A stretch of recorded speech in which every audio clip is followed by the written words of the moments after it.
პროპაგანდა არის შეხედულებების, ფაქტების, მოსაზრებების, ჭორების, ინფორმაციის, ხშირ შემთხვევაში განზრახ გაყალბებული ინფორმაციის გავრცელება საზოგადოებაზე ზემოქმედების და სასურველი შედეგის მიღების მიზნით. პროპაგანდისტვის გამოიყენება სხვადასხვა საშუალებები, ისეთი როგორიცაა ტელევიზია, ონლაინ მედია, პლაკატი, მუსიკა და ასე შემდეგ.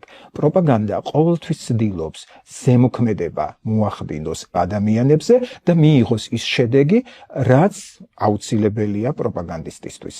დღეს ყველაზე მეტად გვხვდება ეგრეთ წოდებული შიშის პროპაგანდა, რომლის მიზანია შეცვალოს ქცევა მოსალოდნელის საფრთხის ან ზიანის გამო. იგი ხატავს გარე საფრთხეებს, საუბრობს საკუთარ თავზე როგორც კარგზე და სხვებზე როგორც ცუდზე. პროპაგანდა იშვიათად მიმდინარეობს მტრის ძიების გარეშე. პანიკაში მყოფ ადამიანებზე მანიპულირება გაცილებით ადვილია. როცა ადამიანს მიაჩნია, რომ მტერი პირობითად მის ჭიშკართანაა, ემოციურ ფონზე იგი ცდილობს გაჩუმდეს ან გაიქცეს. ასეთ სიტუაციაში ფიქრი გაცილებით რთულია, ამიტომ პროპაგანდისტების მიერ ყველა შემდგომი მოწოდება ნაყოფიერ ნიადაგზე ეცემა. და ანუ ადამიანის ტვინში, რომელიც მის გადახარშვას ვერ ახდეს და შედეგით შესაბამისი მიიღწევა. პროპაგანდა ხშირად იყენებს ისეთ ხერხებს, რომელიც მიმართულია ოპონენტის დემოტივაციაზე.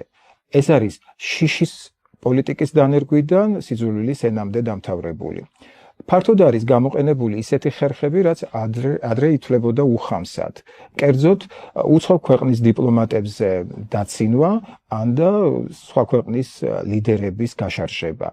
საბჭოთა კავშირში იყენებდნენ ასეთ ხერხებს და პოსტერი, რომელსაც თქვენ ახლა ხედავთ, სწორედ ამის მაგალითია, სადაც ნათლად ჩანს დასავლეთი როგორც ადგილი ცხოვრებისათვის საშიში ადგილი და საბჭოთა კავშირი, სადაც ადამიანები ბედნიერად გრძნობენ თავს. პროპაგანდის აი ასეთ ფორმებს, რომელიც გამოიყენებოდა საბჭოთა ეპოქაში, დღესაც აქტიურად იყენებენ.